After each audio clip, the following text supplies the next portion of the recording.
Hello बच्चों, शुरू करते हैं रे ऑप्टिक्स का लेक्चर नंबर 11। और इस वाली रे ऑप्टिक्स के लेक्चर में हम पढ़ेंगे गोलीय सतह द्वारा अपवर्तन। गोलीय सतह द्वारा अपवर्तन को स्टार्ट करते हैं। देखें, टॉपिक स्टार्ट करते हैं गोलीय सतह द्वारा अपवर्तन। अब देखें, गोलीय सतह दो होती हैं, एक तो होती है उत्तल और एक होती है अवतल। दोनों सतहों के द्वारा अपवर्तन हो सकता है, दोनों के द्वारा फॉर्मूला भी सेम ही होता है। तो मैं तुमको दोनों करवाऊंगा, लेकिन एक बता देता हूं, दूसरे का फॉर्मूला बता दूंगा कैसे प्रूव होगा। ठीक है, देखें नंबर 1, पहला है उत्तल सतह द्वारा अपवर्तन। उत्तल सतह द्वारा अपवर्तन, इसको समझ लें, उत्तल सतह से अपवर्तन कैसे होगा। देखें, पहले सतह क्या होती है वो समझ लो। जैसे मान के चलो, इस जगह पर एक मैं ऐसे डॉटेड लाइन बनाता हूं। अभी तो ये स्ट्रेट लाइन है, बिल्कुल सीधी रेखा है।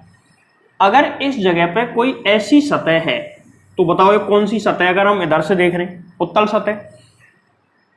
इस लाइन को मैं मिटा देता हूं, डॉटेड लाइन को, ये समझाने के लिए बनाई थी केवल। अब ये कोई कांच की या फिर कोई भी सॉलिड मीडियम है, इधर से ऐसे पूरा सॉलिड है। ये इधर तो उत्तल सतह है, इधर से पूरा ठोस है, लास्ट में जाके कहीं ना कहीं बंद भी हो जाएगा। ये ऐसे क्लोज कर दें चाहे तो डॉटेड लाइन से।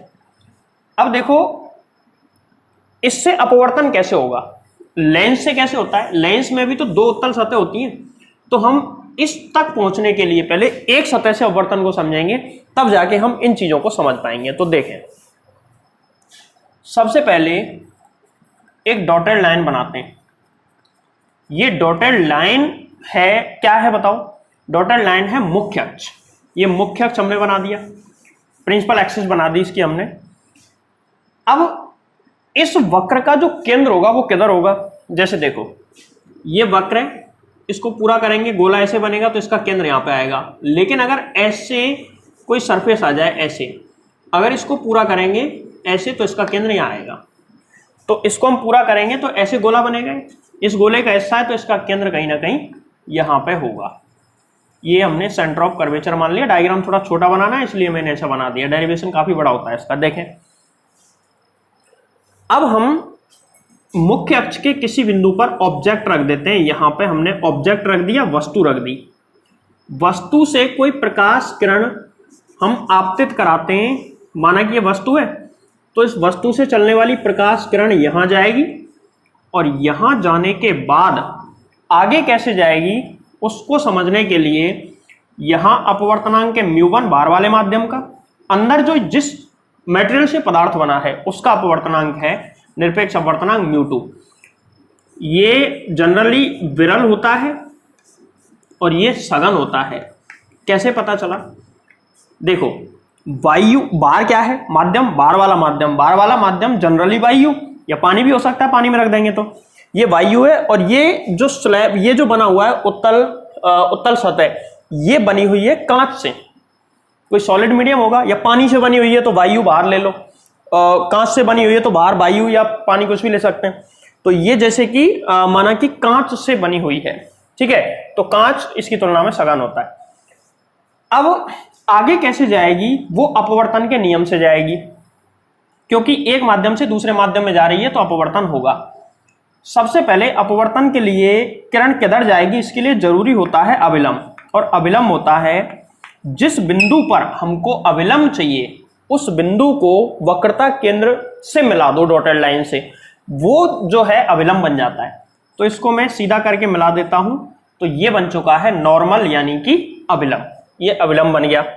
अब देखें, ये प्रकाश किरण सीधी आके ऐसे जाना चाहती है, जाएगी नहीं, ध्यान रखना। लेकिन जैसे ही विरल से सघन में आती है तो वो अविलंब की ओर झुकेगी, स्पीड कम होगी, अविलंब की ओर झुकेगी। तो जा ऐसे रही है, अविलंब ऊपर है नीचे, अविलंब नीचे है भाई, अविलंब ऊपर भी है लेकिन बाहर की साइड में तो ऊपर देखा जाएगा, अंदर की साइड में ये नीचे है। अंदर की साइड नीचे, तो ऐसे ना जाके अभिलंब की ओर झुकेगी, मतलब नीचे की ओर जाएगी, और नीचे की ओर जाएगी तो ये प्रकाश किरण ऐसे जाके कहीं ना कहीं इस मुख्य अक्ष को काटेगी, और जहां पे काटेगी वहीं पे इमेज बनेगी आई। इमेज के लिए हमने क्या लिख दिया, आई। देखें, ये ऑब्जेक्ट है तो ये डिस्टेंस ऑफ ऑब्जेक्ट है, वस्तु की दूरी है, माइनस यू, नेगेटिव साइड है इसलिए माइनस यू। ये रेडियस ऑफ कर्वेचर, वक्रता त्रिज्या, पॉजिटिव आर, और ये है प्रतिबिंब की दूरी प्लस बी, पॉजिटिव साइड में इसलिए प्लस बी। ठीक है, ऑब्जेक्ट नेगेटिव साइड में लिया जाता है हमेशा, और इमेज ऑब्जेक्ट हमेशा नेगेटिव साइड में, तो इसकी अपोजिट साइड हमेशा कैसी होगी, पॉजिटिव। देखें, अब मैं क्या करता हूं, इस पॉइंट को कोई भी अपनी मर्जी से डी मान लिया, डी पॉइंट मैंने इसको लिख दिया, और ये है ध्रुव इसका P।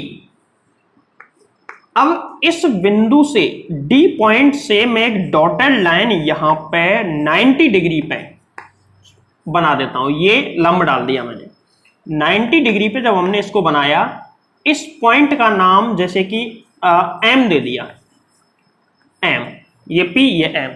यहां पे गौर करने वाली बात यह है, आगे जब काम पड़ेगा तो मैं डायरेक्ट लिखूंगा, अभी सुन लो। P और M के बीच में अगर इसका अपर्चर कम है, अपर्चर द्वारक मैं बता चुका हूं दर्पण के अंदर, अगर इसका अपर्चर कम है तो P और M के बीच का डिस्टेंस बहुत कम होगा, मतलब P और M लगभग ओवरलैप होंगे, मतलब एक ही बिंदु पर अध्यारोपित होंगे, इनके बीच का गैप बहुत कम होगा।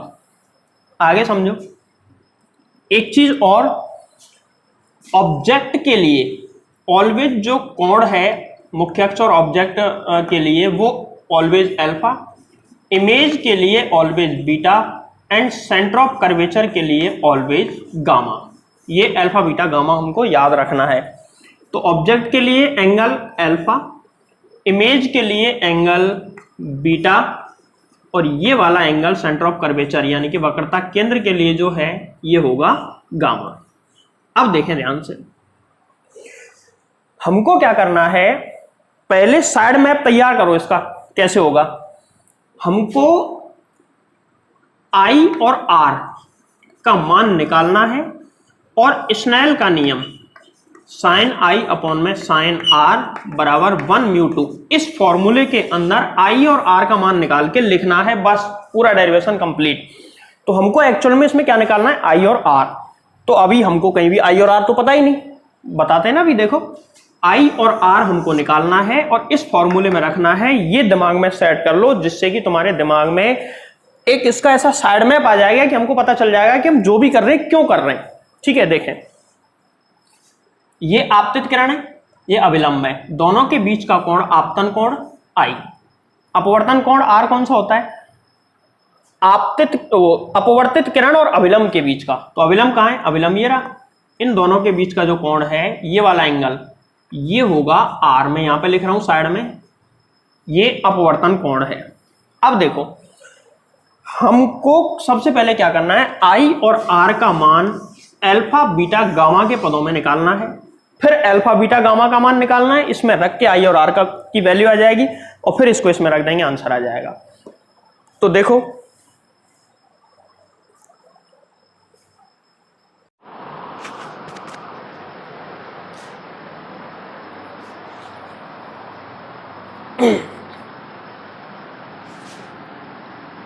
तो आगे देखें, सबसे पहले क्या करेंगे, सबसे पहले I और R की वैल्यू अल्फा बीटा गामा के पदों में हम निकालेंगे। तो देखो, दो त्रिभुज ले लो, सबसे पहले ऐसा कौन सा त्रिभुज है जिसमें I आ रहा है, ऐसा कोई त्रिभुज नहीं है, लेकिन I किस त्रिभुज का बहिष कोण है, तो वो त्रिभुज देखो, त्रिभुज OCD, OCD इसका बहिष कोण है, तो ये मैं ले रहा हूं त्रिभुज OCDC। त्रिभुज OCD में देखो गौर से, मैं यहाँ पे डायग्राम बना देता हूँ, चलो ऐसे करके, ये ऐसे है, OCD त्रिभुज ऐसे है, जिसमें ये वाला कोण तो है I, ये वाला पॉइंट कौन सा है D, ये O, और ये वाला कौन सा पॉइंट है C। ये एंगल है अल्फा और ये एंगल है गामा। तो बहिष कोण तुमने पढ़ा होगा, अल्फा प्लस गामा बराबर होगा I, अल्फा प्लस गामा बराबर आई, या फिर वो 10th वाली प्रमेय से सॉल्व कर सकते हो। ये कितना आ जाएगा 90 माइनस आई, ये प्लस ये बराबर 180, 180 से 180 कट जाएगा। तो फाइनली हमारे पास ये आया आई बराबर alpha plus gamma, equation number first. तो एक तो ये आ गया। दूसरा मेथड, आई की वैल्यू अल्फा और बीटा गामा के पदों में हम निकाल चुके हैं, अल्फा गामा के पदों में। अब अल्फा बीटा या गामा कोई से के पदों में हमको आर का मान भी निकालना है। तो दूसरा त्रिभुज देखो, आर कहाँ है, ये रहा। ये कौन से त्रिभुज में आ रहा है, जिसका बहिष्कोण कोई भी हो सकता है अल्फा बीटा गामा और आर में से। ये देखो, ये वाला जो त्रिभुज है CID, त्रिभुज CID से, तो त्रिभुज CID ले लिया मैंने, त्रिभुज CID से। देखो CID त्रिभुज से ये तो सबसे पहले मैं इस त्रिभुज को बना रहा हूं ऐसे। ये कुछ त्रिभुज है जिसमें ये वाला कोण तो है R, ये वाला कोण है बीटा और ये वाला कोण है गामा। देखो R और बीटा का बहिष्कोण, सॉरी हाँ, R और बीटा का बहिष्कोण है गामा। तो यहां हम लिख सकते हैं गामा बराबर R प्लस बीटा। हमको I और R का मान चाहिए ना कि गामा का, तो कोई बात नहीं, R का मान हम ऐसे निकाल सकते हैं। R बराबर, ट्रांसफर कर दो बीटा को इधर, गामा माइनस बीटा। इसको डाल देंगे हम इक्वेशन नंबर सेकंड। तो ये तो हो गई यहां तक की बात, सबसे फर्स्ट स्टेप हो चुका है। आई आर आ गया। आई और आर का मान निकालने के बाद हमको निकालना है अल्फा बीटा और गामा का मान, और निकाल के इसमें रखना है, और रखने के बाद स्नेल के नियम में रखना है और आंसर आ जाएगा हमारा। देखो अब हमें लिख दें इसको जिससे कि याद रहे। अब हमें अल्फा कोमा बीटा तथा गामा का मान ज्ञात करना है। अल्फा बीटा गामा का मान ज्ञात करना है। एक बात मैंने बताई थी, कई जगह बता चुका हूं, कर्ण कहीं पर भी काम में नहीं आएगा, और कर्ण कहीं पर भी काम में नहीं आएगा तो इसका मतलब है कि आधार और लंब काम में आएंगे, और आधार लंब में एक ही त्रिकोणमितीय अनुपात होता है, वो होता है 10। ध्यान रखें इस चीज को। तो हम क्या करेंगे, अल्फा कौन से, ऐसा समकोण त्रिभुज कौन सा है जिसमें अल्फा आता है। तो देखो अल्फा आ रहा है OMD, OPD नहीं, ध्यान रखना OPD नहीं है, OMD। लेकिन P और M लगभग लगभग समपाती हैं, इसलिए हम M की जगह लास्ट में P लेंगे। तो देखो कौन से त्रिभुज से, त्रिभुज OMD से, त्रिभुज OMD से अल्फा निकलेगा तो tan अल्फा लगा दो। tan अल्फा बराबर tan अल्फा, tan क्या होता है, लंब बटे आधार। तो इसके सामने वाला लंब कौन सा हो गया, DM या MD लिख सकते हैं। DM अपॉन में आधार कौन सा, OM, ये इसमें बेस है यानी कि आधार है। अब अगला कौन सा त्रिभुज है जिसमें बीटा आता है। बीटा कौन से त्रिभुज में आता है, देखें बीटा आ रहा है समकोण त्रिभुज में IMD, त्रिभुज IMD से। IMD त्रिभुज के अंदर देखो सेम प्रोसीजर, tan बीटा बराबर IMD, tan बीटा बराबर बीटा के सामने वाला लंब कितना DM, DM अपॉन में IM। इसी प्रकार से त्रिभुज, कौन सा त्रिभुज है, तीसरा वाला जिसमें गामा आता है, वो है CMD, त्रिभुज CM कैपिटल D से, CMD। इसमें आएगा tan गामा बराबर, देखो tan गामा बराबर कितना आ जाएगा, DM अपॉन में CM, DM अपॉन में CM। अब इसमें एक लाइन में लिख देता हूं, यहां P व M लगभग समपाती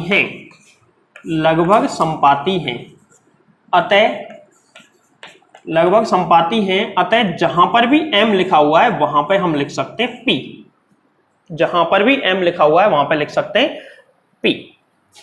तथा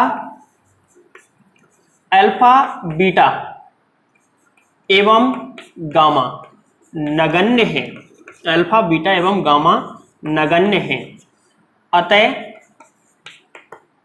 फॉर्मूला लगाएंगे इसमें tan थीटा लगभग बराबर थीटा। इस फॉर्मूले से tan अल्फा की जगह केवल अल्फा, tan बीटा की जगह केवल बीटा और tan गामा की जगह गामा। जैसे tan थीटा की जगह थीटा, ऐसे थीटा रह जाता है केवल tan और sin के अंदर, cos में 1 हो जाता है इसकी वैल्यू। देखें सबसे पहले इसकी जगह क्या बचेगा, अल्फा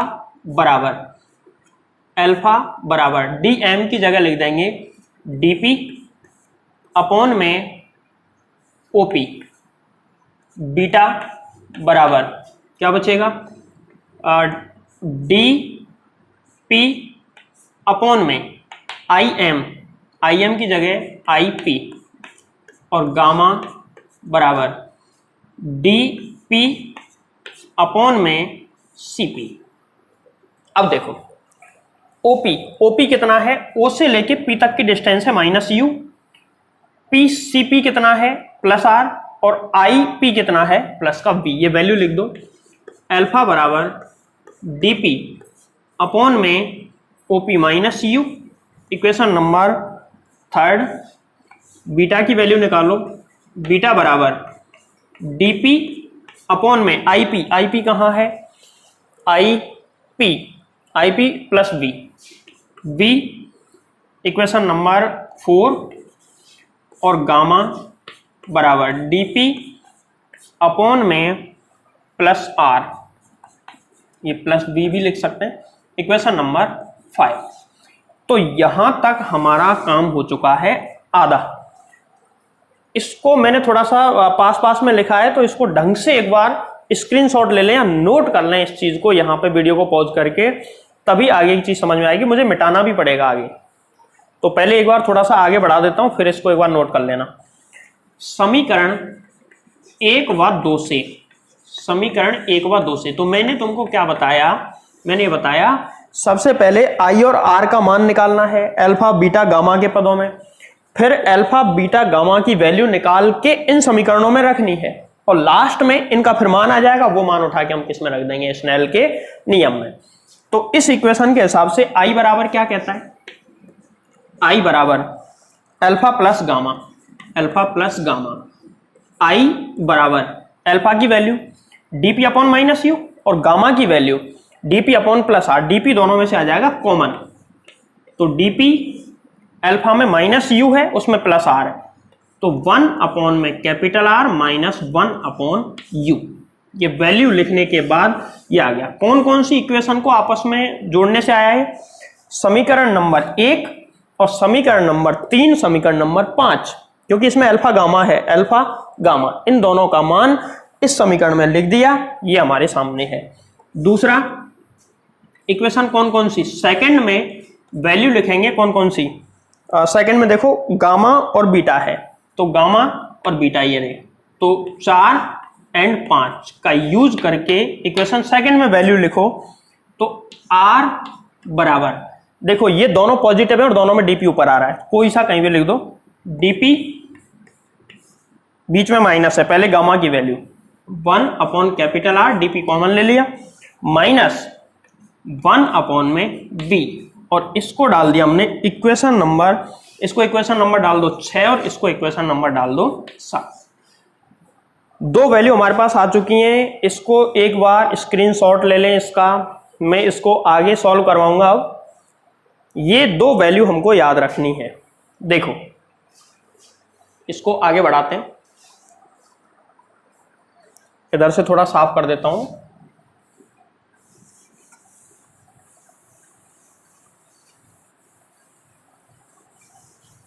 डेरिवेशन बहुत आसान है ये, बट तुमको याद क्या रखना है कि इसमें करना क्या है। करने के लिए वापस याद दिला रहा हूं, सबसे पहले तो हमको I और R का मान निकालना है अल्फा बीटा और गामा के पदों में, फिर हमको अल्फा बीटा गामा का मान लिख के I और R का मान निकालना है, लास्ट में स्नेल के नियम में इनको रख के फॉर्मूला आ जाएगा। तो देखो फ्रॉम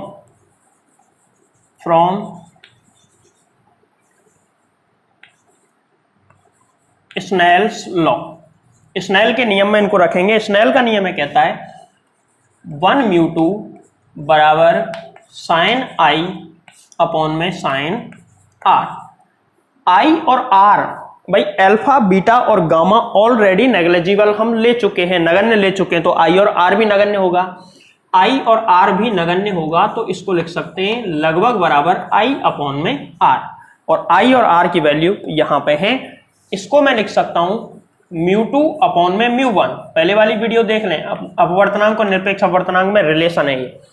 इसके बाद में हम आई और आर की वैल्यू लिखेंगे, तो आई की वैल्यू कितनी है dp ब्रैकेट में 1 upon r minus 1 upon u के बटे में dp अपॉन में 1 upon capital R minus 1 upon b, dp से dp कैंसिल, μ2 अपॉन में μ1 बराबर 1 upon r minus 1 upon u के बटे 1 upon r minus 1 upon b. इनका क्रॉस मल्टीप्लाई कर दें, क्रॉस मल्टीप्लाई करेंगे तो μ1 का इंटू इससे होगा μ1 अपॉन में कैपिटल आर माइनस μ1 अपॉन में यू बराबर μ2 अपॉन में कैपिटल आर माइनस μ2 अपॉन में बी। अब क्या करेंगे, आर वाले जो पद हैं उनको एक तरफ ले जाओ और बाकी पदों को एक तरफ ले लो। देखें, आर वाले पदों को उस तरफ लेके जाएंगे तो क्या आ गया, इस बी वाले पद को इधर लेके आओ पहले तो, μ2 अपॉन में बी नेगेटिव है, इधर आके पॉजिटिव हो गया, माइनस μ1 अपॉन में यू बराबर μ2 अपॉन में कैपिटल आर और माइनस μ1 अपॉन में कैपिटल आर। फॉर्मूला बन के तैयार हुआ हमारे पास μ2 अपॉन में v माइनस μ1 अपॉन में u बराबर μ2 एलसीएम ले लिया r एलसीएम लिया तो μ2 माइनस μ1, μ2 माइनस μ1। ये फॉर्मूला आया गोलीय सतह द्वारा अपवर्तन का, जिसमें कौन कौन सी चीज क्या है वो मैं एक बार फिर से बता रहा हूं। लास्ट में फॉर्मूला रट लें, μ2 upon B minus μ1 upon U बराबर μ2 माइनस μ1 अपॉन कैपिटल आर। कौन कौन सी चीज क्या है, μ2 तो है उस पदार्थ का अपवर्तनांक, निरपेक्ष अपवर्तनांक जिससे गोलीय सतह बनी है। जैसे कांच से बनी है तो कांच, पानी से बनी है तो पानी, जो भी है। μ1 है जिस गोलीय सतह जिस माध्यम में रखी है, बाहर वाले माध्यम का निरपेक्ष अपवर्तनांक। जैसे वायु में रखी है तो μ1 बराबर 1 और कांच में रखी है तो μ1 बराबर 4/3 या 1.33 जो भी है। v है प्रतिबिंब की दूरी, प्रतिबिंब कितनी दूरी बन रहा है। u है वस्तु की दूरी, कि वस्तु कितनी दूरी पे रखी है, और r है उसकी रेडियस ऑफ कर्वेचर, वक्रता त्रिज्या। आगे सुने तो एक बार इसको नोट कर लें, यहां तक इसको पहले वाला स्क्रीनशॉट ले लिया होगा, इसका स्क्रीनशॉट ले लें और इसको एक बार नोट कर लें अच्छे से। ये लो, इसके बाद में हम अगले टॉपिक पे चलेंगे और अगला टॉपिक है अवतल सतह द्वारा अपवर्तन। उसको मैं पूरी तरह नहीं बताऊंगा, उसमें क्या बताऊंगा सुन लो। दो शुरू की जो दो इक्वेशन है वो निकाल के बताऊंगा, आगे का प्रोसेस सेम टू सेम। पहले रे डायग्राम इसका समझ लो थोड़ा सा अच्छे तरीके से। अगला है देखें अवतल सतह द्वारा अपवर्तन। अवतल सतह से अपवर्तन किस तरीके से होता है वो मैं बता देता हूं। देखो, सबसे पहले तो एक अवतल सतह लेंगे इस तरीके से। उत्तल और अवतल में यही अंतर है, उत्तल होता तो बाहर की तरफ उभरा हुआ रहता, अवतल है धंसा हुआ है। फिर इसका अविलंब बनाएंगे, सॉरी मुख्य अक्ष बना दिया। इसका वक्रता केंद्र कहीं यहां पे होगा, ये वक्रता केंद्र है C। ऑब्जेक्ट लेंगे, कहीं पे भी ऑब्जेक्ट ले लिया मैंने, ये है ऑब्जेक्ट O। ऑब्जेक्ट से एक प्रकाश किरण सतह पर आपतित कराएंगे, ये ऐसे जानी चाहिए थी, नहीं जाएगी, ऐसे। इस वक्रता केंद्र से अभिलंब बनाएंगे पहले की तरह। ये अभिलंब बना दिया। हमें पता है इसका अपवर्तनांक μ1, अंदर का अपवर्तनांक μ2। जब कोई प्रकाश किरण विरल से सघन में जाती है, ये विरल है, ये सघन है, सघन में जाती है तो अभिलंब की ओर झुकती है। ऐसे अभिलंब ऐसे है, ये इसका अभिलंब है, ये अभिलंब है। किरण जा रही है ऐसे, तो अभिलंब की ओर झुकने का मतलब इसकी ओर जाएगी। ऐसे जाते हो दूर हटती, लेकिन ऐसे ऊपर की ओर जाएगी, और ऊपर की ओर जाएगी तो ये ऐसे फाइनली ऐसे बाहर निकल जाएगी, या यहां से ऐसे जाएगी। हम ये जानते हैं यहां से ऐसे जाएगी, तो आगे जाके ये कहीं भी मुख्य अक्ष को काटने वाली नहीं है। जब नहीं काटेगी तो पीछे कटवाओ। इसी लाइन को सीधा लेके पीछे की ओर आएंगे तो यहां पे हमको काटती हुई प्रतीत होगी, महसूस होगी, काटेगी नहीं। ये इमेज बनेगा। पिछले वाले में जो इमेज था ना वो रियल था, लेकिन अब की बार इमेज रियल नहीं है। पहले वास्तविक था, अब की बार आभासी प्रतिबिंब हमको प्राप्त होगा। तो ये वाला कोण अल्फा, ये वाला कोण बीटा, और ये वाला कोण गामा। जबकि पिछले वाले में अल्फा गामा बीटा थे। कहीं कंफ्यूज मत होना। कंफ्यूज होने का मतलब है ऑलवेज याद रखो, ऑब्जेक्ट के लिए अल्फा, इमेज के लिए बीटा, और सेंटर ऑफ कर्वेचर वक्रता केंद्र के लिए गामा। आपतन कोण और अपवर्तन कोण थोड़ा सा इसमें कॉम्प्लिकेटेड हो जाता है। देखो कोई बात नहीं, हो जाएगा। आपतित किरण कौन सी है वाली? आपतित किरण अभिलंब के साथ जितने कोण पर आती है आपतन कोण कहलाता है। तो ये आपतित किरण, ये अभिलंब, दोनों के बीच का जो कोण है वो पूरा का पूरा ये आपतन कोण है I। अपवर्तन कोण अभिलंब और अपवर्तित किरण के बीच का जो कोण है अपवर्तन कोण स्मॉल r। देखो यहां से ऐसे कैंची बन रही है, तो ये r है, तो इसके सामने वाला भी r ही होगा। इसको काम में ना लेके ये वाला काम में लेंगे, क्योंकि त्रिभुज इधर ही है। तो देखो त्रिभुजों के नाम तक भी सेम है। यहां पे ये P पॉइंट, इसको D पॉइंट, और इसको जब ऐसे मिलाएंगे तो यहां पे M पॉइंट। ठीक है, पिछले वाला डायग्राम है सेम। त्रिभुजों के नाम तक सेम रहेंगे। त्रिभुज OCD, दूसरा त्रिभुज है त्रिभुज CID। देख लो कहां है, ढूंढ लो।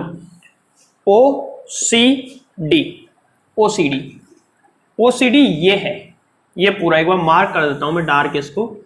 OCD ये रहा। इस त्रिभुज के अंदर देखो ये बाइस कोण है, तो अल्फा, ये I, ये गामा। तो अल्फा प्लस I बराबर गामा, मतलब I बराबर गामा माइनस अल्फा। I बात समझ। CID का है CID। इस त्रिभुज को मैं डार्क मार्क कर रहा हूं। देखो इस त्रिभुज के अंदर देखो, इन दोनों का बहिष कोण वापस यही, तो बीटा प्लस R बराबर गामा। तो R बराबर गामा माइनस बीटा। पहले समीकरण 1 और 2 कुछ और आए थे, अब की बार कुछ और हैं। तो इसको सॉल्व करते हुए हम अब अगला स्टेप बताओ। अगला स्टेप समकोण त्रिभुज ढूंढेंगे 3, वही पहले वाले जिनके अंदर अल्फा बीटा गामा आता है। अल्फा बीटा गामा की वैल्यू निकालो, निकाल के इक्वेशन फर्स्ट और सेकंड में रखो, नगण्य मान के, वो I R alpha beta gamma सब नगण्य मानते हुए, और सबसे लास्ट में स्नेल का नियम लगा देंगे। और लास्ट में फॉर्मूला आएगा μ2 अपॉन में v माइनस μ1 अपॉन u बराबर μ2 माइनस μ1 अपॉन में कैपिटल R, जो कि पहले भी आया था वही फॉर्मूला है ये, सेम टू सेम। बोलो हो जाएगा? तो इसका स्क्रीनशॉट ले लें एक बार। इक्वेशन फर्स्ट सेकंड में निकाल के बता दी है आपको, बाकी सॉल्यूशन पहले की तरह सेम तुम कर सकते हो। गोलीय सतह द्वारा अपवर्तन का न्यूमेरिकल लेते हैं। देखो बहुत अच्छे से न्यूमेरिकल करने वाले हैं आज हम। एक क्वेश्चन हमने लिया है, चाहे तो लिख लें कि 5 सेंटीमीटर वक्रता त्रिज्या की कोई उत्तल सतह है जो कि कांच से बनी हुई है तथा यह वायु में रखी है। वस्तु इससे 20 सेंटीमीटर दूरी पर रखी है। तो बताइए प्रतिबिंब कितनी दूरी पर हमको प्राप्त होगा। देखें इस सवाल को सॉल्व करते हैं। एक बार रे डायग्राम बना लेते हैं हल्का सा। रे डायग्राम से हमको थोड़ा प्लस माइनस का थोड़ा आइडिया हो जाएगा। देखो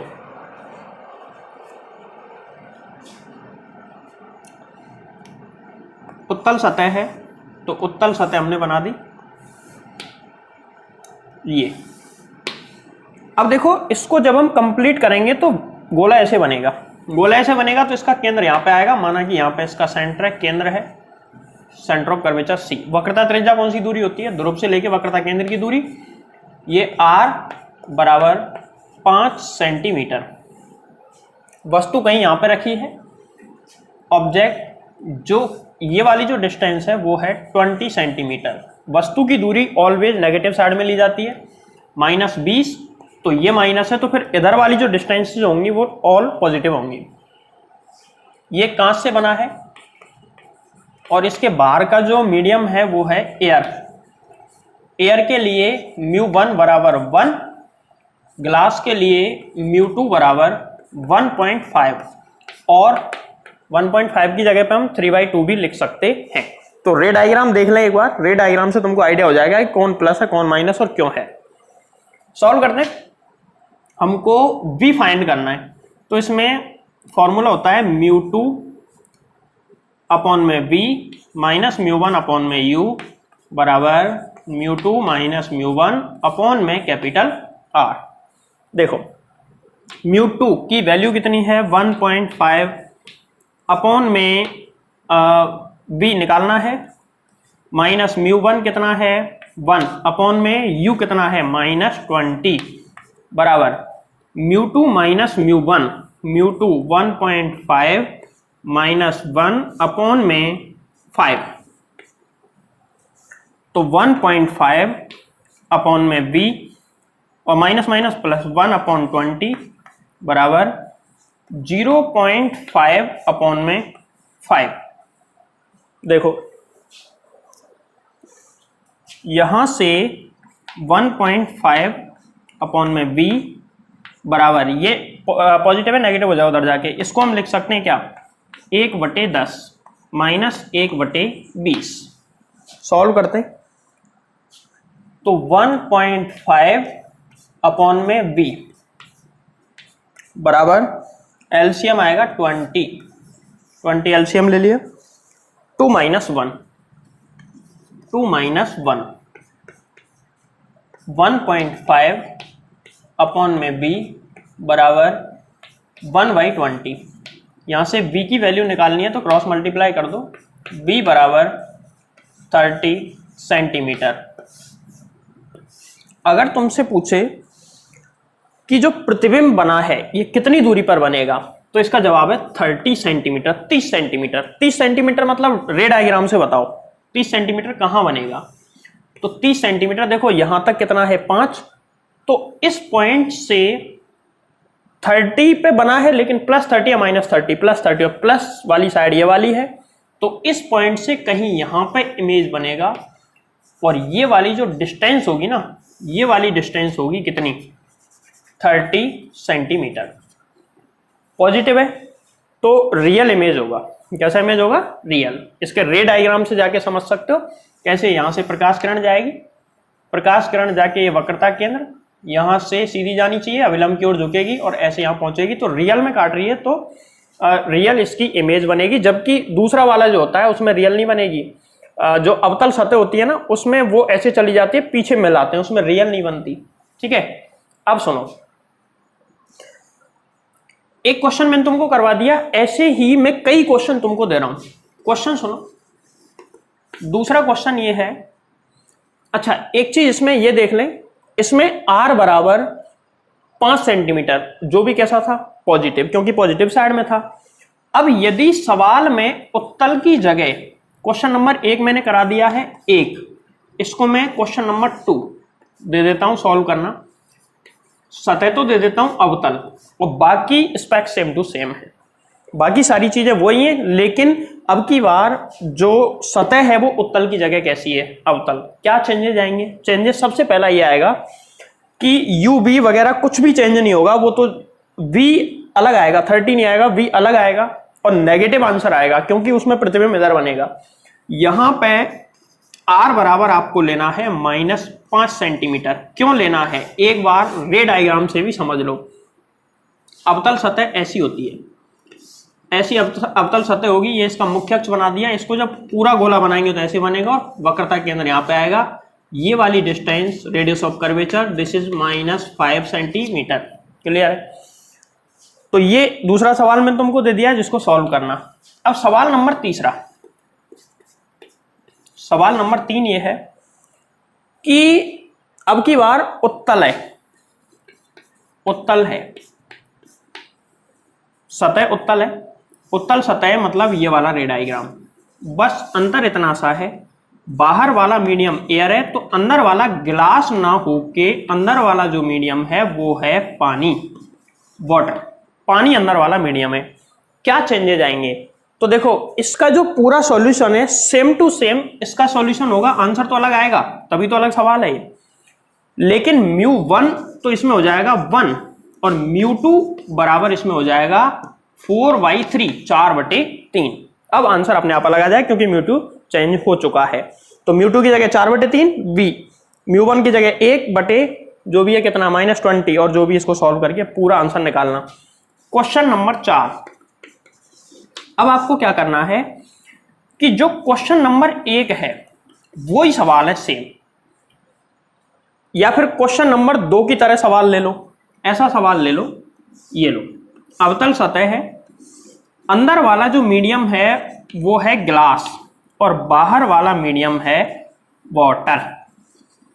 यहां μ1 बराबर 4/3 आएगा और μ2 बराबर 3/2 या फिर इसको लिख सकते हैं 1.5। डिस्टेंस, वस्तु की डिस्टेंस यही है और रेडियस ऑफ कर्वेचर उतनी है, प्रतिबिंब की दूरी आपको निकालनी है। अब सवाल और भी आ सकता है तो एक बार इसका स्क्रीनशॉट ले लें। एक सवाल मैंने करवा दिया, 3 सवाल तुमको दिए हैं सॉल्व करने के लिए, 4 न्यूमेरिकल टोटल इसके हो जाते हैं। बेसिक न्यूमेरिकल है, 12th क्लास में जो न्यूमेरिकल आता है वैसे इसको पूछा नहीं है कभी, फिर भी कभी कभी पूछ सकता है और अच्छा न्यूमेरिकल है, आ सकता है वाला। अभी जो मैं करवाऊंगा वो तुमको थोड़े से एडवांस टाइप के न्यूमेरिकल हैं, लेकिन ये 12th में पूछे जा सकते हैं। तो इसको एक बार स्क्रीनशॉट ले लें इसका।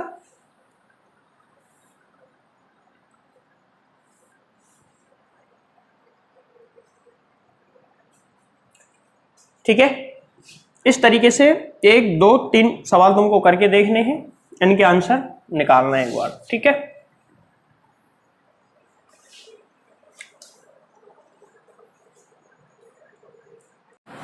अगले क्वेश्चन पे आते हैं। देखें ये भी बहुत अच्छा क्वेश्चन है। क्वेश्चन ये है कि एक कांच का गोला है और इस गोले के अंदर एक एयर बबल है, यानी कि वायु का बुलबुला है इसके अंदर कहीं। ये कांच का गोला है, ये इसका केंद्र है, कांच का गोला है और कांच के गोले का केंद्र है C, इसका सेंटर है ये। अब एक बबल, इसके अंदर एक बुलबुला है जो कि इस जगह पे, देखा होगा तुमने कांच के गोले के अंदर एयर का बबल आ जाता है कभी कभी, तो ऐसा ही एयर बबल कहीं यहां पर है, ये बुलबुला है। अब इनकी कोई डिस्टेंस ले लेते हैं, कोई भी डिस्टेंस ले लो। ये ऑब्जेक्ट है, ये है सेंटर ऑफ कर्वेचर। कोई भी डिस्टेंस ले लेते हैं, माना कि यहां से इसकी जो डिस्टेंस है वो है 10 सेंटीमीटर और इसकी रेडियस ऑफ कर्वेचर, वक्रता त्रिज्या, ये 10 है तो 10 से थोड़ी ज़्यादा ले लो, 20 सेंटीमीटर। ये वाली रेडियस ऑफ कर्वेचर इसकी 20 सेंटीमीटर है। इस वस्तु को जब हम यहां से देखें तो इसका प्रतिबिंब हमको एग्जैक्ट कहां पे दिखाई देगा, ये हमको फाइंड करना है। अब इसमें 2 केस हो सकते हैं। केस 1 तो ये है कि हम यहां से देखें, यानी कि लेफ्ट साइड से। केस सेकंड ये हो सकता है जब हम इसको राइट साइड से देखें तो इसका इमेज कहां पे बनेगा। एक केस में बता देता हूं, दूसरा कैसे सॉल्व करना है वो बता दूंगा और तुम सॉल्व कर लेना। देखो केस 1 सवाल चाहे तो लिख सकते हैं, सवाल को ऐसे लिख सकते हैं कि कांच के एक गोले में एक वायु का बुलबुला चित्रानुसार है, दाईं ओर एवं बाईं ओर से देखने पर इसका प्रतिबिंब कितनी दूरी पर दिखाई देगा। यहां से जब हम इसको देख रहे हैं, केस 1, जब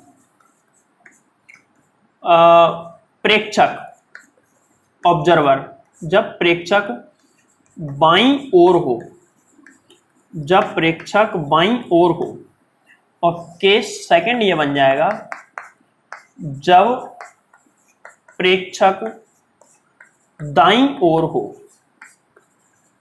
जब प्रेक्षक दाईं ओर हो। दो केस हैं, मैं बाईं ओर वाला बता रहा हूं, दाईं ओर वाला खुद सॉल्व कर सकते हो, तरीका बता दूंगा। देखो यहां से प्रेक्षक इसको देख रहा है, तो यहां से चलने वाली लाइट रे आई की तरफ जाएगी ऐसे।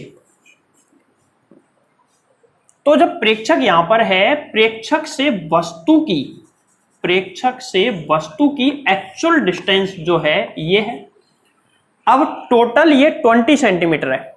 टोटल कितना है 20, ये 10, तो ये भी टोटल 20, तो ये भी कितना बचा 10। चलो संख्या ऐसी लेते हैं थोड़ी सी अलग, ये 5 सेंटीमीटर करते हैं इसको 5, तो ये वाली कितनी बचेगी 15, 5 20 हो गया, 20 तो दोनों रेडियस हो गई इसकी। ठीक है, तो वस्तु की दूरी तो इतनी हो गई, और ये ग्लास मटेरियल से बना हुआ है, ऐसा सवाल में दिया है। बाहर का मीडियम एयर है, एक सवाल में एयर ले लेना, एक सवाल और कर लेना अगर तुम चाहो, उसमें बाहर वाला जो मीडियम है उसको वाटर ले लेना। अब देखो यहां से प्रकाश किरण जा रही है ऐसे, गिलास में से जा रही है, तो गिलास तो करेगा μ1 की तरह काम, और μ1 बराबर कितना है 1.5। जा किस में रही है एयर में, दूसरा वाला जो मीडियम है वो है μ2 बराबर कितना 1। ठीक है, तो ये जो है ये ध्रुव का काम करेगा, पोल का।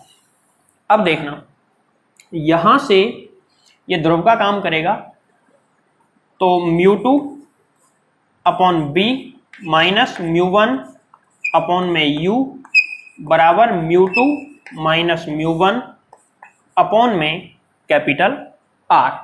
ठीक है, सबसे पहले तो μ2 कितना है 1, μ1 बराबर 1.5, v निकालना है, u कितना है, u है 15, और u is always negative, u बराबर है -15 सेंटीमीटर। अब निकालेंगे r कितना है, तो पहले रेडियस देखो कौन सी वाली है, ये वाली रेडियस है, ये वाली रेडियस है, और इधर ही u है। जब u नेगेटिव है तो ये भी कैसा होगा नेगेटिव, तो -20 सेंटीमीटर। ये वैल्यू पुट करो, μ2 कितना है 1 अपॉन में v माइनस μ1 कितना है μ1 1.5 अपॉन में u कहाँ है, u है -15 बराबर μ2 1 माइनस 1.5 अपॉन में r -20, 1 अपॉन में v 1 अपॉन v प्लस 1.5, या फिर 3/2 के हिसाब से इसको मैं ऐसे लिख सकता हूँ, 3 अपॉन में 30 बराबर -0.5 अपॉन में -20, माइनस से माइनस कैंसिल आउट, और इसको 1/40 लिख सकते हैं हम। तो 1 अपॉन में v बराबर 1 अपॉन v बराबर ये 1/10 उधर जाएगा, तो उधर ऑलरेडी क्या है 1/40, ये पॉजिटिव है, नेगेटिव होके उधर जाएगा, -1/10। तो 1 अपॉन v बराबर एलसीएम लेंगे, एलसीएम 40, 1 माइनस 4, v बराबर 40 डिवाइड बाई 3, माइनस का आएगा, माइनस का 3 डिवाइड बाई 4 क्रॉस मल्टीप्लाई कर लो, आ जाएगा, और v बराबर आ जाएगा -40 डिवाइड बाई 3, 13.33।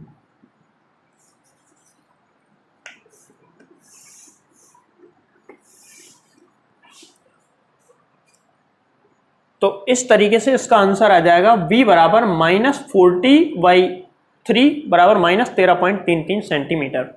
इसको एक बार रे डायग्राम में भी समझ लो। देखो रे डायग्राम में ये इतना कैसे आया। मैं थोड़ा सा ये चीजें मिटा रहा हूं जिससे कि तुमको थोड़ा आइडिया होगा कि ये कैसे आया एक्चुअल में। यहां से देखो, यहां से ये लाइट रे इधर आ रही है तो इधर ऐसे सीधा जाना चाहेगी, लेकिन ये सेंटर ऑफ कर्वेचर से इसको मिला देंगे तो ये बन गया नॉर्मल। अब देखो सघन माध्यम से विरल माध्यम की ओर आ रहा है, विरल माध्यम में जाता हो तो अविलंब से कैसी हटेगी, दूर, अविलंब से दूर हटेगी। तो अब ये इस डायरेक्शन में आ रही थी तो अविलंब से दूर हटके थोड़ी सी अपनी डायरेक्शन का नॉर्मल, नॉर्मल ये रहा, और अविलंब से दूर हटके थोड़ी सी डायरेक्शन बदल लेगी और थोड़ी सी डायरेक्शन बदल के ऐसे चली जाएगी। और जब ये प्रकाश किरण ऐसे जाएगी तो इसको सीधा मिलाने पे ये यहाँ पे मिलती हुई प्रतीत होगी। तो देखो ये वाली डिस्टेंस उसमें कितनी दे रखी है, u बराबर है -15, ये वाली -15 है तो सीधी सी बात है ये इससे थोड़ी सी कम होगी। और कितनी कम होगी, -13.33 है, तो थोड़ी सी कम हो गई है, 1.66 सेंटीमीटर कम हो गई है। क्लियर, समझ में आई।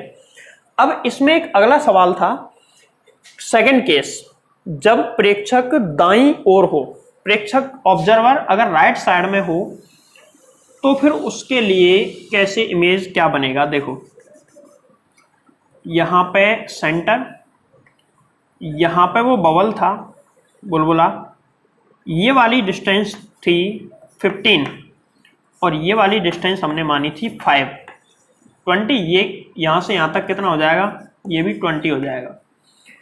अब की बार आई इधर होगी, आंख इधर होगी, और जब आंख इधर होगी तो लाइट रे ऐसे जाएगी, सॉरी ऑब्जेक्ट से जाएगी लाइट रे, तो ऑब्जेक्ट से लाइट रे ऐसे जाएगी। अब की बार लाइट रे ऐसे चली जाती है ग्लास, ये ग्लास है, बाहर क्या है, एयर। देखो μ1 μ2 में से कुछ भी चेंज नहीं होगा क्योंकि वही ग्लास टू एयर जा रही है, सब कुछ वही रहेगा, बस u की वैल्यू चेंज हो जाएगी। u कितना होगा अब की बार, ऑब्जेक्ट कहाँ है, यहाँ, और यहां तक हमको लाइट रे पहुंचानी है तो ये जो डिस्टेंस है ना, ये पूरी डिस्टेंस u होगी। और u कितनी हुई, 20 और -25, u is always negative and 25। Radius of curvature वही r बराबर -20 सेंटीमीटर, क्योंकि ये डिस्टेंस पूरी नेगेटिव है तो ये भी नेगेटिव ही होगी। इस तरीके से सवाल को सॉल्व करना और बताना इसका आंसर कितना आता है। v की वैल्यू तुमको सेम मेथड से निकालनी है। तो बोलो समझ में आई बात,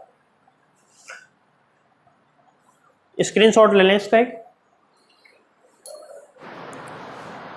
अगले सवाल पे आते हैं।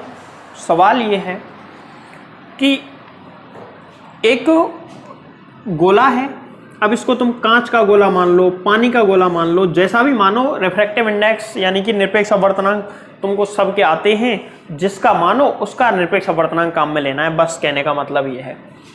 ये ग्लास यानी कि कांच से, पारदर्शी कांच से बना हुआ एक गोला है। अब यहाँ पे हम कोई ऑब्जेक्ट रख देते हैं, इस जगह पे हमने किसी ऑब्जेक्ट को रख दिया और सामने वाला इंसान, ऑब्जर्वर जो है, वो इसको यहाँ से देखता है, यहाँ से, तो उस ऑब्जर्वर को ये कितनी डिस्टेंस पे दिखाई देगा, सवाल ये है। अब मैं डिस्टेंस दे देता हूं, जैसे ये सेंटर ऑफ कर्वेचर, इसकी जो रेडियस ऑफ कर्वेचर है, वक्रता त्रिज्या है, वो इसकी रेडियस ऑफ कर्वेचर है 20 सेंटीमीटर, 20 सेंटीमीटर में इसकी रेडियस ऑफ कर्वेचर ले लेता हूं। और ये वाली जो डिस्टेंस है पोल से, ये वाली डिस्टेंस में ले लेता हूं 10 सेंटीमीटर, ये 10 सेंटीमीटर ले लिया मैंने। और यहां फाइनल इमेज जहां भी बनेगा, फाइनली इसको देख यहां से रहे, तो सबसे पहले रे ऑप्टिक्स का यूज करते हैं थोड़ा सा। बाहर का मीडियम, जैसे कि माना कि बाहर वाला जो मीडियम है वो है एयर, ठीक है, अंदर वाला ग्लास है, तो एयर से लाइट रे चलेगी। चलो अभी μ1 μ2 चेंज होगा वापस। एयर के लिए म्यू बराबर होता है 1, एयर से ग्लास में जाएगा, ग्लास के लिए म्यू बराबर होता है 1.5 और यहां से निकल के वापस एयर में ही जाएगा। तो एयर के लिए, चलो ऊपर लिखता हूं, एयर के लिए वापस निरपेक्ष अपवर्तनांक होता है 1। ठीक, अब सुनो सवाल को समझना, बहुत अच्छा सवाल है ये। यहां से ऑब्जेक्ट रखा है तो यहां से प्रकाश किरण ऐसे जाएगी, ठीक है साहब। यहां से कोई प्रकाश किरण ऐसे जाएगी, ऐसे जाने के बाद आगे इसमें एंटर करेगी, ये प्रवेश करेगी। और आगे जब प्रवेश करेगी ना, तो आगे प्रवेश करने के लिए दूसरे माध्यम में जब प्रवेश करती है तो इसका अपवर्तन होता है। और अपवर्तन के लिए अपवर्तन के नियम की पालना, कि जब प्रकाश किरण एयर से ग्लास में जा रही, मतलब विरल से सघन में जा रही है, तो अविलंब की ओर झुकेगी। तो जानी चाहिए थी ये बिल्कुल इस तरीके से सीधी जानी चाहिए थी, लेकिन ऐसे नहीं जाएगी। ऐसे नहीं जाएगी मतलब थोड़ी सी मुड़ेगी, और थोड़ी सी मुड़ेगी तो ये ऐसे ना जाके ऐसे जाएगी, ऐसे जाएगी ये वाली लाइट रे। थोड़ा सा इसमें 2 बार झुकेगी, इसलिए मैं थोड़ा कम झुका रहा हूं इसको। ज्यादा झुकाने से फिर डायग्राम नहीं बन पाएगा इसका, थोड़ा कम झुका देता हूं। थोड़ी सी झुक गई, झुकी तो है, चाहे कम झुके ज्यादा उससे मतलब नहीं है, रे डायग्राम समझना है हमको, ठीक है। ऐसे झुकी। अब जो अगर हमारी आंख इसके अंदर यहां से हम इसको देख रहे होते तो इसका इमेज हमको कैसे मिलता? इसका इमेज इसको सीधा करने पर यहां मिलता, मतलब ये इसका इमेज बनता आई डैश। आई क्यों नहीं? क्योंकि आई है फाइनल इमेज, फाइनल तो आई यहां पर है, फाइनल इमेज तो यहां से देखने बनेगा। ये इमेज दिखाई देगा कब? जब हम यहां से देख रहे हैं। बोलो आई बात समझ में? तो ये यहां पे इमेज आई डैश। अब देखो इस सवाल को सॉल्व करके सबसे पहले ये निकालते हैं कि ये वाली डिस्टेंस कितनी है। ये वाली डिस्टेंस एक बार पता चल जाएगी, उसके बाद उसको सॉल्व करेंगे। तो यहां से प्रकाश किरण जानी चाहिए थी सीधी, लेकिन थोड़ी सी मुड़ेगी, और मुड़ के ऐसे जाएगी। तो आंख से जब देखेंगे तो वो यहां से आती हुई प्रतीत होगी, मतलब ये वाला ऑब्जेक्ट यहां ना दिख के यहां दिखाई देगा, वो ही इसका इमेज है, ठीक है, प्रतिबिंब है। तो सबसे पहले ये वाली डिस्टेंस पता करते हैं। इसके लिए बी की वैल्यू, ये है ध्रुव पी। देखो ये वाली जो सरफेस है ना, इस सरफेस को मैं पहले की तरह नेम देता हूं फर्स्ट, और ये वाली जो सरफेस है, इस वाली सरफेस के लिए मैं नेम दे देता हूं सेकंड सरफेस है ये वाली। चलो यहां लिख रहा हूं नीचे, ये सेकंड सरफेस है। क्लियर? चलो साहब, अब μ2 अपॉन बी माइनस μ1 अपॉन में यू बराबर μ2 माइनस μ1 अपॉन में कैपिटल आर। यहां सब कुछ तुमको सोच सोच के लिखना है, क्योंकि 1 2 तो मैंने कहीं लिखा ही नहीं। फर्स्ट सरफेस में 1 से ऑब्जेक्ट के लिए जो 1 होता है, 1 ये रहा, सेकंड उधर वाला 1 तो μ1 तो ये है, μ2 ग्लास के लिए ये वाला लिया जाएगा, क्योंकि एयर से ग्लास में जा रही है। तो μ2 1.5। अच्छा डिस्टेंस और v हमको निकालना है u कितना है? v की जगह v डैश ले लेना यहाँ पे, क्योंकि इसकी जो डिस्टेंस है ना यहां से, इसको मैं v डैश मान लेता हूं। यह है v डैश, ठीक है, v डैश। देखो ये निकालनी है हमको, और u कितनी है? u है 10 सेंटीमीटर, यहां से 10 सेंटीमीटर है, वस्तु की जो दूरी है 10 सेंटीमीटर है। μ2 माइनस μ1 अपॉन कैपिटल आर कितना है? 20। अच्छा यहाँ पे अब पिछले वाले सवाल में और इसमें छोटा सा माइनर सा अंतर है। अंतर क्या है? देख, पिछले वाले सवाल में ऑब्जेक्ट इसके अंदर था, तो जैसे ऑब्जेक्ट यहाँ पे होता तो ये वाली डिस्टेंस नेगेटिव, तो ये भी नेगेटिव, क्योंकि दोनों एक ही साइड हुई। लेकिन यहाँ पे ऑब्जेक्ट यहाँ पर है, तो ऑब्जेक्ट की जो डिस्टेंस है वो तो नेगेटिव, लेकिन जो रेडियस ऑफ कर्वेचर वक्रता त्रिज्या है वो ये वाली है और ये वाली है, तो ये नेगेटिव साइड है, तो उधर वाली कौन सी साइड होगी? Positive side. क्लियर है? तो यहाँ पे μ2 कितना है? μ2 कौन से में जा रही है? वो है 1.5 अपॉन में b डैश हमको निकालना है, माइनस μ1 कौन सा है? 1 अपॉन में u कहाँ है? -10। u is always negative. μ2 minus μ1 कितना है? 1.5 माइनस 1 अपॉन में कैपिटल R 20 प्लस 20, ये 20 हमने लिख दिया यहाँ पे। तो 1.5 अपॉन में v dash minus minus plus 1/10 बराबर 0.5 अपॉन में 20। तो 1.5 अपॉन में b डैश बराबर इसको मैं 1/40 लिख सकता हूँ, 1/40 प्लस 1/10 माइनस 1/10। इसको सॉल्व करते हैं एक बार, और सॉल्व करने के बाद क्या आएगा, b डैश बराबर 1.5 अपॉन में b डैश बराबर एलसीएम इसका 40 एलसीएम लिया तो 1 माइनस 4, तो v डैश बराबर cross multiply 3v dash 3 into v dash minus इससे करेंगे 1.60, तो v डैश बराबर -20 सेंटीमीटर। तो ये वाली जो ये 10 है और जबकि इसके हिसाब से b डैश 20 आ रहा है, मतलब ये वाली कितनी हुई, ये वाली हुई 10, टोटल 20 आया, तो 10 10 20। नेगेटिव का मतलब क्या है कि जिधर नेगेटिव से ये मतलब है कि जिधर वस्तु है उसी साइड में प्रतिबिंब बनेगा। तो देखो वस्तु यहाँ पे थी, प्रतिबिंब यहाँ पे बना, तो एक ही साइड में तो बन रहे हैं, इसलिए वो नेगेटिव है, तो ये भी कैसा है, नेगेटिव। तो आधा सवाल हो चुका है, यहां तक बोलो समझ में आया क्या? एक बार फिर से मैं बता देता हूं। सबसे पहले यहां से कोई लाइट रे चलेगी, सीधी जाना चाहेगी, लेकिन विरल से सघन में जा रही है, थोड़ी सी झुकेगी तो ऐसे।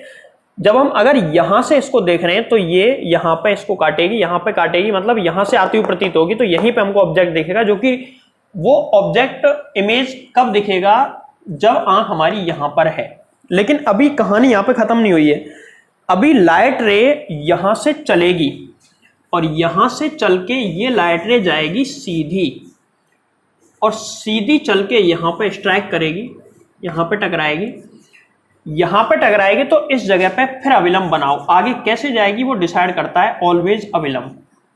ये देखो, ये अविलंब मैंने यहां पे बना दिया, यहां पे अविलंब बनाया, तो ये सीधी ही जानी चाहिए थी, लेकिन सीधी तो जाएगी नहीं, सीधी नहीं जाएगी तो अविलंब से दूर हटेगी, पास आएगी। तो देखो अब की बार सघन से विरल में जा रही है, तो अविलंब से दूर या पास, दूर हटेगी, और दूर कब हटेगी, अविलंब ये है, ऐसे जानी चाहिए, लेकिन ऐसे जाएगी तो पास चली जाएगी, ऐसे जाएगी दूर हट जाएगी, तो ये हल्की सी और मुड़ जाएगी और ऐसे। तो जब हम इसको यहां से देखेंगे ना, तो इसका इमेज है ना वो इसकी सीध में, इसकी सीध का मतलब है कि वो यहां से ऐसे हमको यहां पे दिखेगा, फाइनल इसका जो इमेज है वो यहां पे दिखेगा। और ये वाली जो डिस्टेंस है ना, फाइनल इमेज की डिस्टेंस है, और ये हमसे फाइंड करवा रहा है, ठीक है।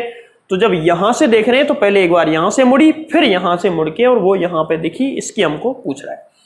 तो सेकंड कंडीशन के अंदर देखो, सेकंड कंडीशन को सॉल्व करेंगे, इसके लिए u कितना है पहले तो ये पता कर लो, u की वैल्यू पता कर लो, बाकी सॉल्व तो तुम खुद भी कर सकते हो। u की वैल्यू देखो, u का मान कितना है, वस्तु यहां पर है, कौन सी सतह से अपवर्तन हो रहा है, इस वाली सतह से, दूसरी वाली सतह से, तो यहां से लेके और वस्तु यहां पे रखी है, इसकी जो डिस्टेंस है ना वो डिस्टेंस ऑफ ऑब्जेक्ट, तो ये कितनी हुई 20 20 40 और 10 50, u बराबर -50 सेंटीमीटर, ठीक है, u बराबर -50।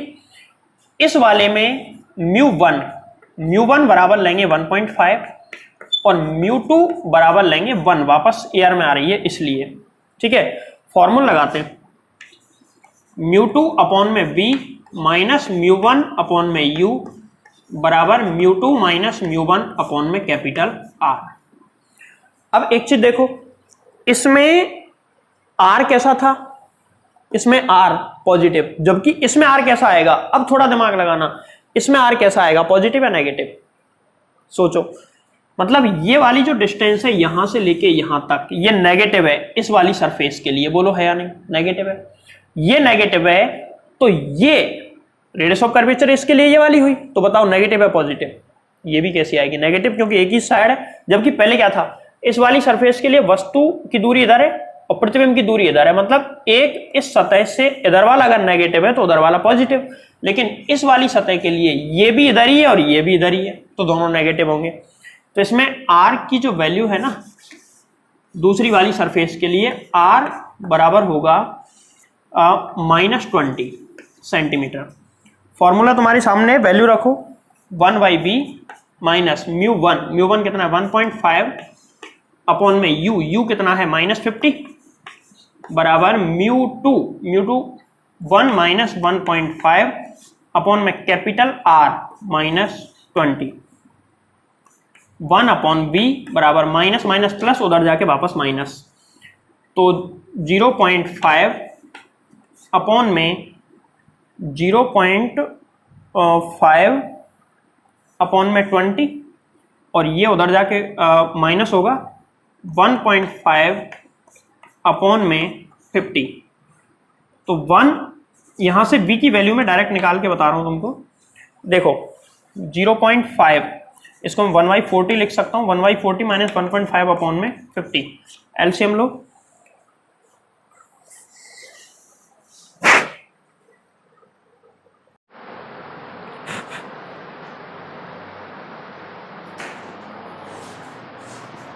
देखो 1 अपॉन बी बराबर, इसको सॉल्व किया, इसको सॉल्व करने में -200 सेंटीमीटर, -200 सेंटीमीटर माइनस है, इसका मतलब इस सतह से u इधर था वो भी माइनस था, v इधर था वो भी माइनस था, r इधर था वो माइनस था और b -200 आया, मतलब ये भी इधर ही होगा। ये वाली डिस्टेंस आ गई 200 सेंटीमीटर और ये कहाँ से है 200 सेंटीमीटर, इस जगह से ये जो डिस्टेंस है वो 200 सेंटीमीटर है।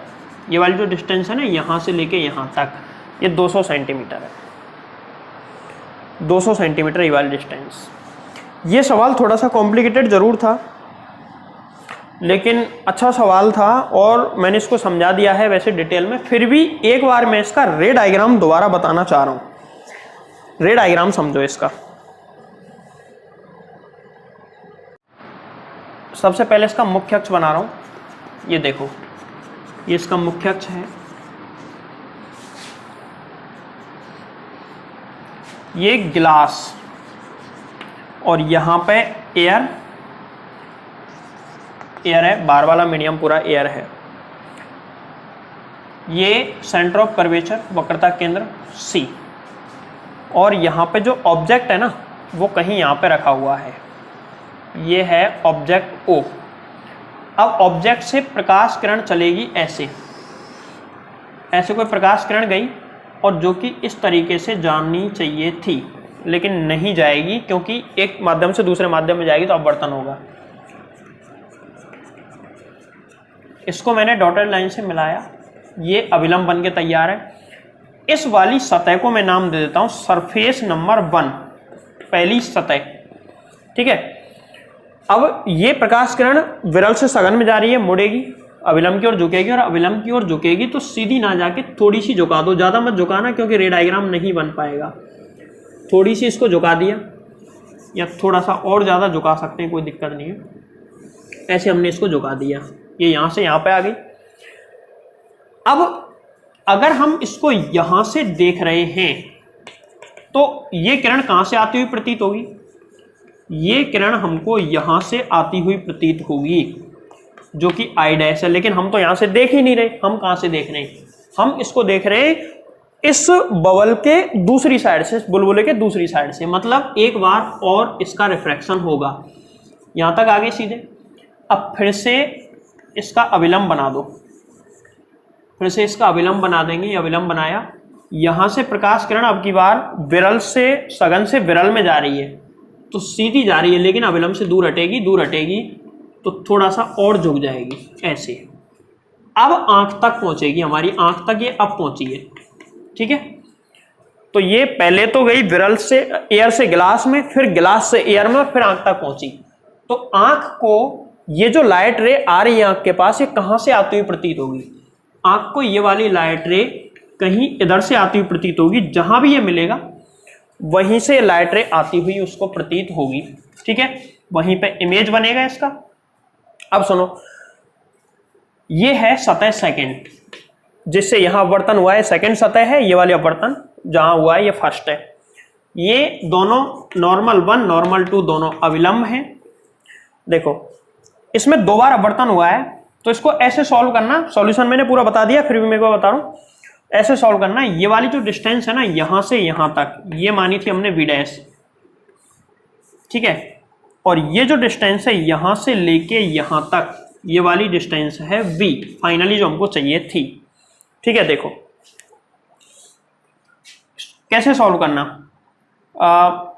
फर्स्ट सतह द्वारा अपवर्तन और फर्स्ट सतह द्वारा अपवर्तन निकाल लेना।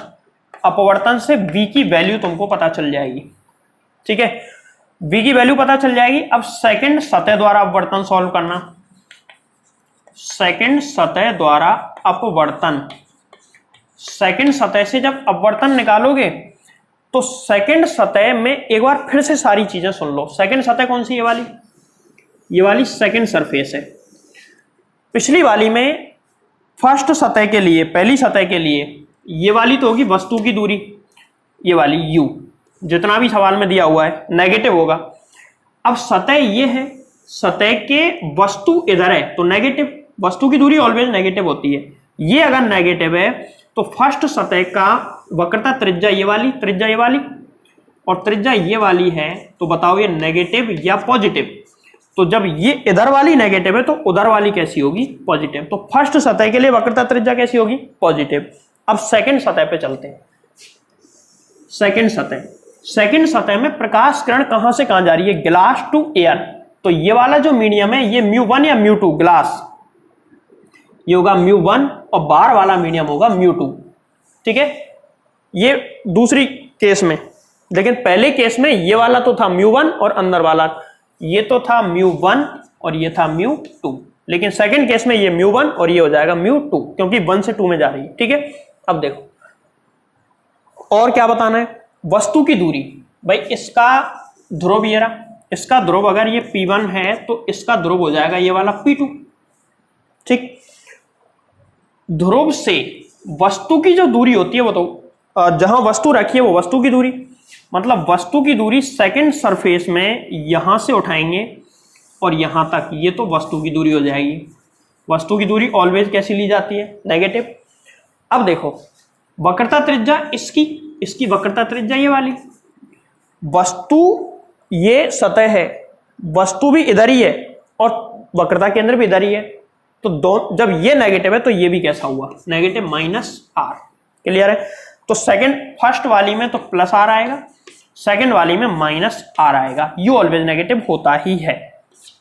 अब सुनो 1 2 ले लिया, -r ले लिया, वस्तु की दूरी कितनी हो जाएगी, देखो वस्तु की दूरी यहां से यहां तक की डिस्टेंस जितनी सवाल में दे रखी है प्लस 2r प्लस ये, तो वस्तु की दूरी सेकंड वाले के लिए वस्तु की दूरी हो जाएगी जो सवाल में दिया है u प्लस 2r, और ये टोटल नेगेटिव होती है तो माइनस लगा देंगे अब, ठीक है। अब हम प्रतिबिंब की दूरी निकालेंगे तो फाइनली प्रतिबिंब v बराबर -200 सेंटीमीटर पे आता है। तो हमको पता चलेगा कि ये v बराबर कितना है, -200 सेंटीमीटर, मतलब फाइनल प्रतिबिंब कहीं यहां बनेगा, ठीक है। बोर्ड पे आ नहीं रहा है, थोड़ा सा बड़ा डायग्राम। तो जो मैंने अभी बताया उस सवाल को लिख लें पूरा, और उसको इस तरीके से लिखें, पहला फर्स्ट सतह द्वारा अपवर्तन, दूसरा सेकंड सतह द्वारा अपवर्तन, और ये फाइनल डिस्टेंस है, ये ही इसका आंसर है। बोलो। देखिए अगला क्वेश्चन लेते हैं, चलो अगला क्वेश्चन सॉल्व करते हैं। अगला क्वेश्चन ये है, इसको मैं पूरा सॉल्व नहीं करवाने वाला, तुमको घर के लिए मैं दे रहा हूं, इसको कल करके तैयार रखें, जिससे कि अगली वीडियो में अगला टॉपिक पढ़ेंगे। इससे रिलेटेड ही अगला टॉपिक है लेंस निर्मात्री सूत्र, लेंस मेकर फॉर्मूला। अगर ये समझ में आ गया, कॉन्सेप्ट समझ में आ गया, तो वो भी समझ में आ ही जाएगा। सवाल ये है कि ये कोई कांच बहुत हो गया, पानी लो, ये कोई पानी का बुलबुला है, अनंत पर रखी वस्तु से किरणें आ रही हैं मतलब मुख्य अक्ष के समांतर आएंगी। तो इन किरणों की वजह से जो प्रतिबिंब बनेगा वो कहां पे बनेगा, या अनंत पर रखी हुई वस्तु कहां पे दिखाई देगी, ये सवाल है। तो देखो यहां से ऐसे जानी चाहिए थी ये किरण, ऐसे जानी चाहिए, लेकिन अपवर्तन की वजह से कैसे जाएगी, तो ये मैंने अविलंब बना लिया, नॉर्मल 1 अविलंब की ओर झुकती है और अविलंब की ओर झुकेगी तो ऐसे आएगी, ऐसे आई। ये सीधा जाना चाह रही है यहां पे, यहां पे इमेज बनना चाहिए आई डैश। यहां पे अनंत पर रखी हुई कोई वस्तु है जिससे प्रकाश किरण चलती है, मुख्य अक्ष के समांतर आती है, आके सीधी यहां पे स्ट्राइक करनी चाहिए, लेकिन यहां वापस अपवर्तन होगा। तो यहां से नॉर्मल 2 भी बना लेते, ये है नॉर्मल 2, ठीक है था, नॉर्मल 2 बना दिया। अब देखो यहां जैसे बाहर वाला मीडियम एयर मान लेते हैं, फिर वापस से गिलास में ये आ गया। तो फर्स्ट जो सरफेस है उस पर एयर टू वाटर जा रहा है, सेकंड सरफेस में वाटर से वापस, सॉरी गिलास नहीं है, यहां पे है एयर, वापस एयर में आ रहा है, ठीक है। तो सघन से विरल में आ रहा है, विरल में आएगा, अविलंब से दूर हटेगा, ये अविलंब है, अविलंब से दूर हटेगी तो नीचे की तरफ जाएगी, नीचे की तरफ आएगी तो यहां पे फाइनली पहुंच जाएगी, ठीक है। सुनो, सबसे पहले यहां पे 2 सरफेस हैं, एक पहले जैसा ही सवाल है एक ये वाली सरफेस है, सरफेस नंबर 2, दूसरी सतह, पहली अपवर्तक सतह, दूसरी अपवर्तक सतह। तो फर्स्ट सतह के लिए, पहली सतह के लिए, पहली सतह के लिए सवाल में वैल्यू कुछ भी रख लो जो तुम्हारा मन करे। इसकी जो वक्रता त्रिज्या है मैं इसको 20 सेंटीमीटर मान लेता हूं, ये दोनों तरफ 20 सेंटीमीटर होगी। अब हमको निकालना है कि अंतिम प्रतिबिंब कहां बनेगा, ये हमको इसमें निकालना है। तो देखें अंतिम प्रतिबिंब के लिए, फर्स्ट सतह के लिए, फर्स्ट सतह के लिए μ1 बराबर बताओ, एयर है 1, μ2 बराबर 4/3, वाटर के लिए 1.33 या 4/3, और वस्तु की जो दूरी है ना वो माइनस अनंत, क्योंकि अनंत से आ रही है प्रकाश किरण, हमको पता ही नहीं कहां से आ रही है, इधर मिलाओ कहीं नहीं मिलने वाली, इसको काटेगी नहीं, तो अनंत से आ रही है, अनंत से आ रही है माइनस अनंत। इसके लिए v डैश हम निकाल लेते हैं, v डैश हम निकालते हैं। तो v डैश देखो μ2 अपॉन b माइनस μ1 अपॉन में u बराबर μ2 माइनस μ1 अपॉन में कैपिटल R। ये वाली दूरी नेगेटिव है, तो पहली वाली सतह के लिए, अब यहां पे फिर से वही चीज आ रही है, फिर समझ लेना, पहली वाली सतह के लिए u तो अनंत हो गया, u तो अनंत हो गया, लेकिन मुझे बताओ पहली वाली सतह के लिए r बराबर 20 है, लेकिन प्लस है या माइनस। देखो वस्तु इधर है, ये वस्तु की दूरी है अनंत, ये सतह है, सतह के इधर ही अगर प्रतिबिंब होता है या फिर ये त्रिज्या होती तो इधर तो नेगेटिव और इसके इधर पॉजिटिव, पॉजिटिव है तो भैया r बराबर आएगा +20 सेंटीमीटर। और हमसे v डैश यहां निकालते हैं, एक बार v डैश निकालेंगे फिर फाइनली v का मान निकलेगा। तो देखो ये जो डिस्टेंस है ये है v, और ये ही हमसे पूछ रहा है कि इसका प्रतिबिंब कहां बनेगा। तो समझो μ2 कितना है 4/3, 4/3 के बटे v माइनस μ1 कितना है 1 बटे, और u कितना है u अनंत या माइनस अनंत कोई फर्क नहीं पड़ने वाला, अनंत का भाग लगाएंगे 0 ही आनी है, 0 प्लस माइनस की होती नहीं। μ2 कितना है 4/3 माइनस 1 के बटे r है +20। देखो ये तो 0 हो गया, तो ये 4/3b बराबर 1/3 बचा, 1/3, 3 नीचे जाएगा 1/60, 3 से 20 बार कट गए, क्रॉस मल्टीप्लाई कर लें इसका, 6 चौक 24, 240/3 v डैश, सॉरी ये v डैश है, तो v डैश बराबर आ गया 240/3, भाग लगाओ 80 सेंटीमीटर।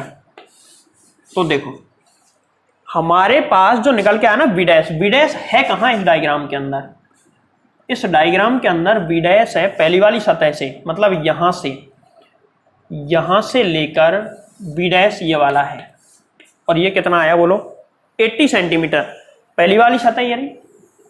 इधर वाली डिस्टेंस अगर नेगेटिव है तो इधर वाली पॉजिटिव, प्लस ही तो आया है, तो ये वाली सतह इसका इमेज यहां बनाएगी, इसलिए पॉजिटिव आया है, क्योंकि नेगेटिव साइड नहीं है, नेगेटिव साइड इधर वाली है, तो उधर वाली साइड कौन सी होगी?